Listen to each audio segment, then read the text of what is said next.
Good morning दोस्तों। इकरा academy में आप लोगों का वेलकम है। ठीक है, आज हम वर्ब टू बी की पार्ट 10 जो कि लास्ट वीडियो होगी वर्ब टू बी की, उसको हम देखेंगे। Use of why when who what where ETC का यूज़ होगा इस लास्ट वाली वीडियो में।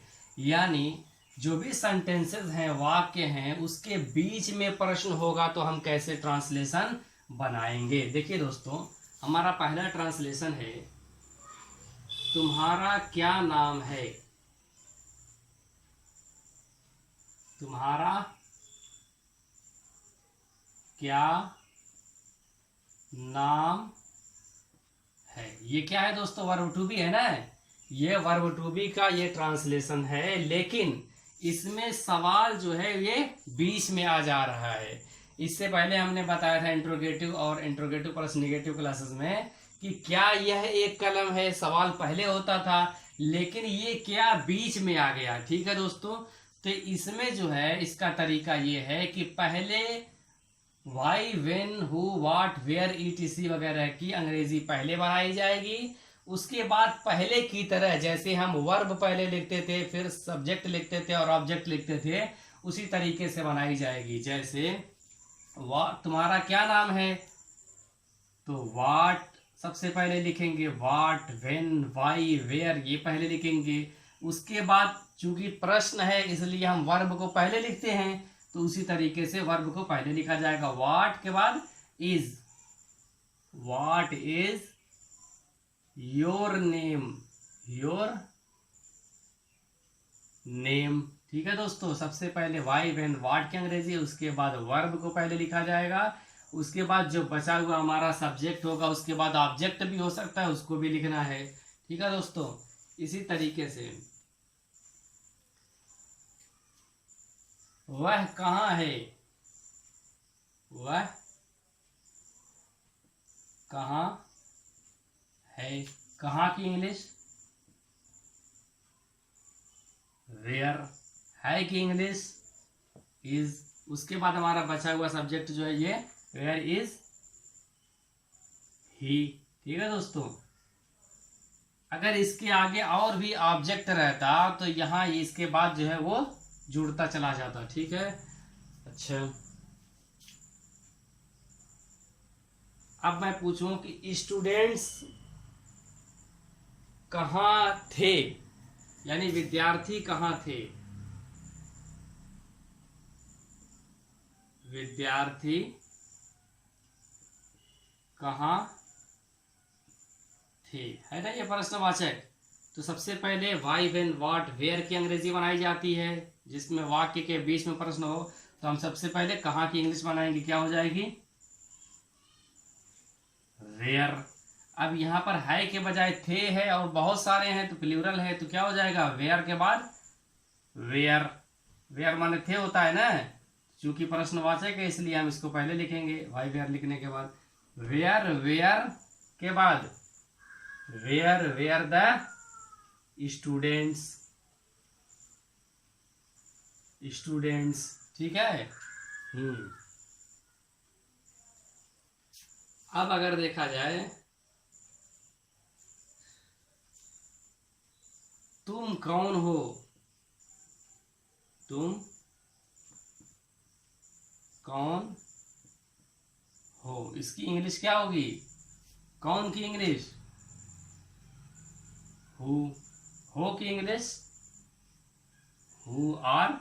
उसके बाद तुम की बना देंगे हु आर यू। इस तरीके से ट्रांसलेशन बनता है किसका, जिन वाक्यों के बीच में प्रश्न हो। देख रहे हैं ना दोस्तों, बीच में सवाल है ना, कब, कौन, कहाँ, कैसे, ये सब बीच में प्रश्न होंगे, उनके ट्रांसलेशन इस तरीके से बनाया जाएगा। सबसे पहले इसकी इंग्लिश लिखी जाएगी, उसके बाद जैसा हम इंट्रोगेटिव सेंटेंस बनाते थे, वर्ब को पहले, उसके बाद सब्जेक्ट, उसके बाद ऑब्जेक्ट। इसी तरीके से देख लीजिए दोस्तों, रूल्स देख लीजिए।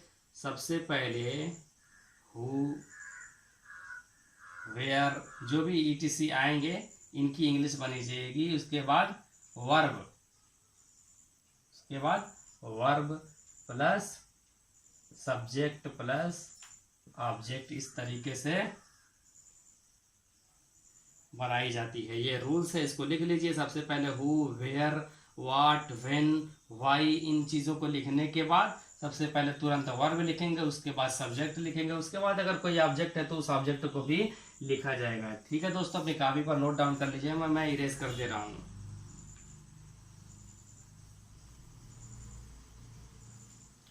अच्छा दोस्तों, इसी तरीके से शैल बी और विल बी वाले वाक्यों में अगर प्रश्न हो तो क्या किया जाएगा। शैल बी और विल बी वाले वाक्यों में अगर प्रश्न हो तो क्या किया जाएगा, कैसे ट्रांसलेशन बनाया जाएगा। जैसे एक ट्रांसलेशन लिखिए आप लोग अपनी कॉपी में, मैं कब एक डॉक्टर बनूंगा। मैं कब एक डॉक्टर बनूंगा या होऊंगा, क्या हो जाएगा ट्रांसलेशन। सबसे पहले कब की इंग्लिश बनाई जाएगी ना, कब के लिए व्हेन। ठीक है, उसके बाद शैल भी और विल भी लिखना है। व्हेन शैल, मैंने बताया था ना, शैल बी और विल बी के बीच में subject. Shall I be a doctor, will I be a doctor, will he be a doctor. ठीक है दोस्तों, शैल और बी के बीच में सब्जेक्ट लिखा जाएगा। तो मैं कब एक डॉक्टर बनूंगा, व्हेन शैल आई बी, हो गया ना। ये देख रहे हैं ना बीच में सब्जेक्ट। इस तरीके से शैल बी और विल बी वाक्यों के लिए इस तरीके से बनाया जाएगा। When shall I be a doctor, a doctor, वह कब एक इंजीनियर बनेगा या होगा, क्या हो जाएगा कब की इंग्लिश,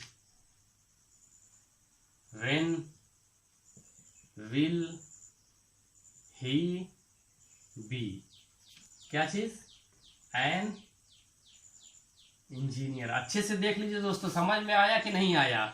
जिन वाक्यों के बीच में प्रश्न होगा उनकी सबसे पहले इंग्लिश लिखी जाएगी, वाई व्हेन व्हाट को पहले लिखा जाएगा।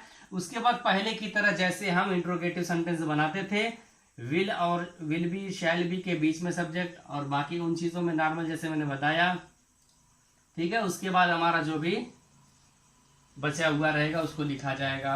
अच्छा है, अब आगे आप लोग ट्रांसलेशन बनाइए। क्या चिड़िया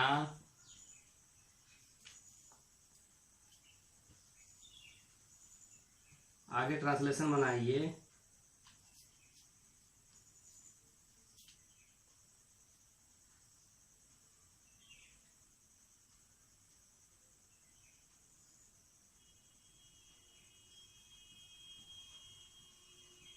सुबह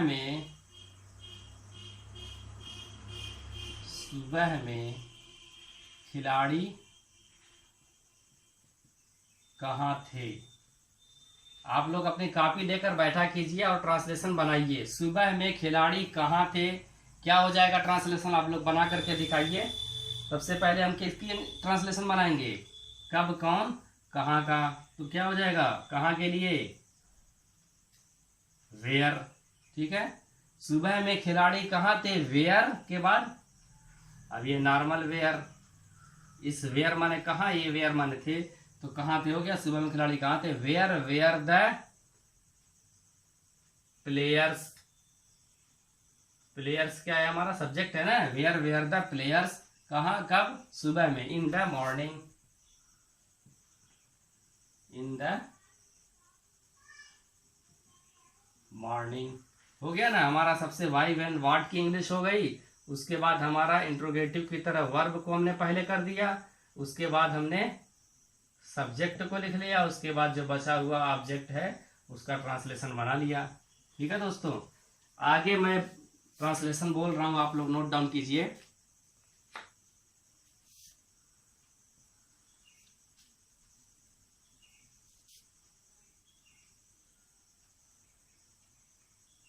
कल तुम्हारा दोस्त कहाँ था, इसका ट्रांसलेशन बनाइए आप लोग। कल तुम्हारा दोस्त कहाँ था, कहाँ के लिए क्या हो जाएगी, वेयर हो जाएगी। था चूंकि एक ही लड़के की बात हो रही इसलिए वेयर के बाद वेयर वाज, तुम्हारा दोस्त, where was your friend yesterday. ठीक है दोस्तों, उम्मीद करता हूँ आप लोगों को अच्छे से ये पार्ट 10 का ट्रांसलेशन समझ में आ गया होगा। ये वर्ब टू बी का पार्ट 10 है और ये लास्ट क्लास थी। इसके बाद मैं एक्सरसाइज कराऊंगा।